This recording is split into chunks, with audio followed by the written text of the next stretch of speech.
Of course, a very affable guy and easy to like. That's one of his strengths, is the first time you meet Dan, it's hard not to like him. He had a genuine caring for anybody he was talking to, so the idea that you were a stranger, not if you met Dan. His motto is guts and passion. He fights challenges, and he loves his wife Audrey and his family.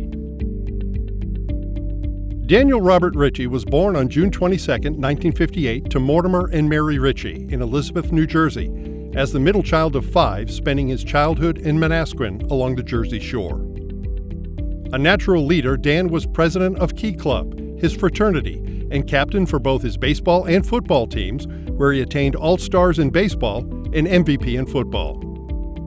A hard worker, he cleaned beaches and lifeguarded in the summers, and his love of the ocean and the warmer weather prompted him to move to Florida for a baseball scholarship at Florida Southern College. While there, he met his wife Audrey, the daughter of Victor Knight, an Indian River grower and packer, and ultimately a member of the Florida Citrus Hall of Fame. Dan graduated from FSC in 1980 and taught physical education at a nearby school while waiting for Audrey to graduate. At the time, he had no money, no car, and no place to stay.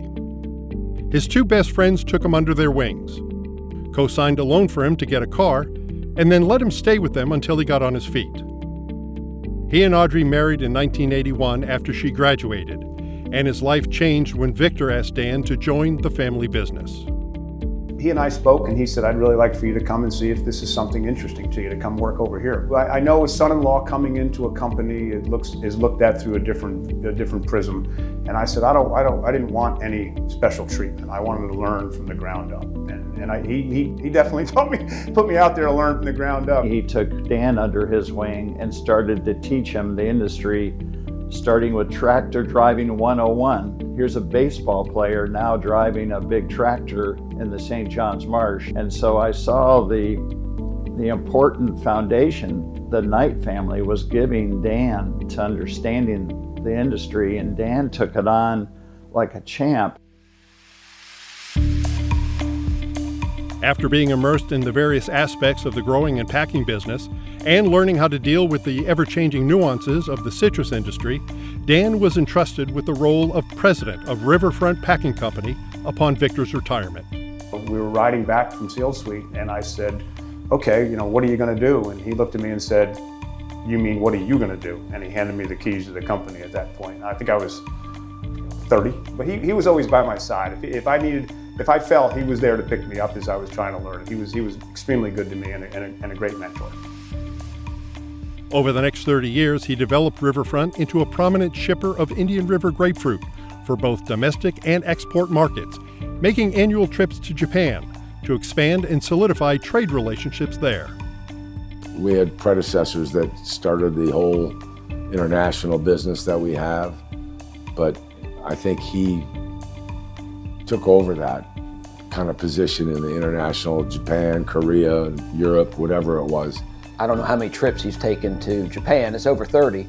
Just his presence in the marketplace, his personal relationships that he's developed with our customers, with our importers, with our marketers like Yamano Associates. That's just had a profound impact on sustaining that market.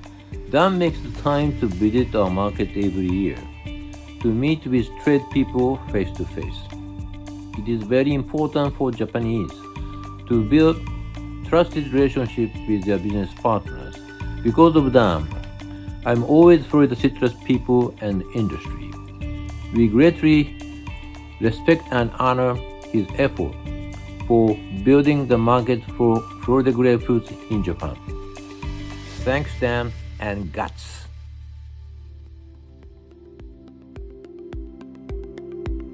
A born leader and problem solver, he's served on numerous committees and has focused on resolving various industry issues throughout his career.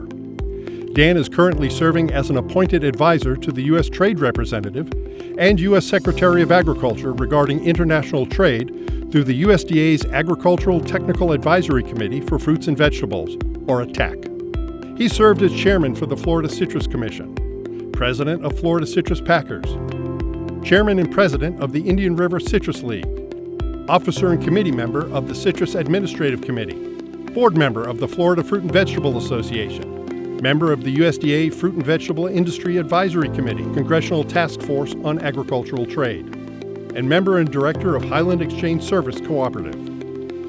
Dan is Chairman of the Florida Citrus Business and Industry Self-Insurance Fund, or FCBI, was a member of Leadership Florida Class 9, and was named one of the most influential Floridians by Florida Trend magazine 3 years in a row. He is the go-to contact for countless politicians, staffers, and media outlets due to his unparalleled breadth of knowledge of production, regulatory, economics, logistics, and trade issues facing the Florida citrus industry. When Dan commits to a leadership position, he does it wholeheartedly, with gusto and with enthusiasm and passion that only I think he has. He was chairman and longtime board member of the league. He's been involved in the board of Florida Fruit and Vegetable Association for many, many years. Leadership role at the Citrus Administrative Committee, also through that helped pioneer the Partners in Quality program as a demonstrating packing house for that. He was served on the Citrus Commission, chaired the Citrus Commission, and he's really been a go-to person for information and advice, not only for the industry as really its chosen representative, but also for state, local, and national and international elected officials, state and federal agencies. So his impact is felt across the board.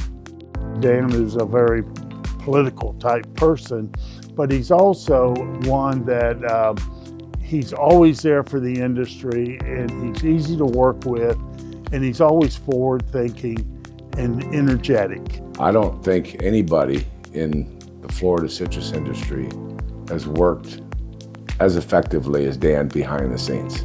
He knew how to get from the local issues all the way to Washington, D.C., whether it was shipping issues in our industry or fruit issues or whatever it was, he was the man. I leaned on Dan an awful lot as commissioner and as a member of the House of Representatives. He was someone who was always the voice in the room that I listened to. He was the one who was able to kind of cut through the clutter, cut through the noise, and lay out the base case for what we should be doing as an industry. Dan has had a lot of international exposure because he sits on ATAC, which is USDA's Agricultural Technical Advisory Committee, which is part of the U.S. Trade Representatives Advisory Policy Group. Because of that, he's had a lot of input in export rules and regulations and opening markets, which has really helped Florida citrus grapefruit shippers throughout the years.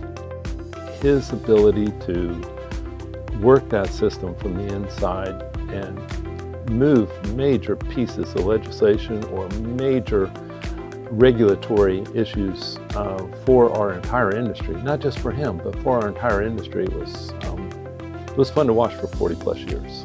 He just was a master. If you take a leadership role, it's not for your benefit. It's for the benefit of who you're representing. And I represent the industry in all these roles. I don't represent Riverfront Groves or Riverfront Packing or Dan Richey. Those are not irrelevant when it comes to doing the right thing for the industry. I think it was his ability to make kind of personal connections with people that really was the contribution that'll be most lasting overall for the industry. In recognition of his longtime leadership and impact on Florida's citrus industry, in 2006, Dan was presented with the John T. Leslee Award by the Florida Citrus Packers. And in 2007, he was bestowed with the Citrus Achievement Award. While hard at work for the citrus industry, Dan's commitment to serving his local community has also been on display. He was chairman of the Indian River County Planning and Zoning Commission, where he worked on the county's first comprehensive use plan. A board member of the Indian River Chamber of Commerce, chairman of Marine Bank, a member of the Board of Trustees for Florida Southern College, and president of the 100 Club of Indian River County, an organization whose mission is to raise funds for the families of fallen police officers and fire personnel. And he served as chairman of the board of St. Edward's School when it was going through a transition period, raising money to build a middle school, among other things. He also worked as a volunteer and fundraiser for both the Navy SEAL Museum in Fort Pierce and the Jim Mandich Cancer Center at Sylvester in Weston. While in New York City for the Tunnel to Towers charity race, a chance encounter with a quadruple amputee inspired Dan to bring the event home to Florida. To date, the annual Tunnel to Towers race held in Vero Beach has raised over $750,000 in support of the families of fallen first responders, further highlighting Dan's desire to give back to his community. He also hosts a radio program where he talks about local subjects of interest and has served on a range of boards from school boards to banks. Any way that he can contribute to the local community also has been very important to him. I always try to advocate for our industry in that little segment that we do every Tuesday morning, wherever I can. But it's a lot of fun. It's another nice distraction. Throughout it all, he credits Audrey for being able to do everything he's done, and she's always been by his side holding things together. Without her, I mean, it's the what if. I think, what if she didn't walk by that day and we had that first date? I made a decision to stay here because of her. And I got a job teaching school in Lakeland. And the best thing, of all these things we're talking about, the best thing that ever happened to me was marrying Audrey. For sure. For decades, Dan Richey's passion and staunch support have played a crucial role helping to ensure the continued viability of Florida's citrus industry in the United States and around the world. He loves grapefruits, and to us, he's a Florida grapefruits boy and my dearest friend. Dan R. Richey, we are honored to welcome you to the Florida Citrus Hall of Fame.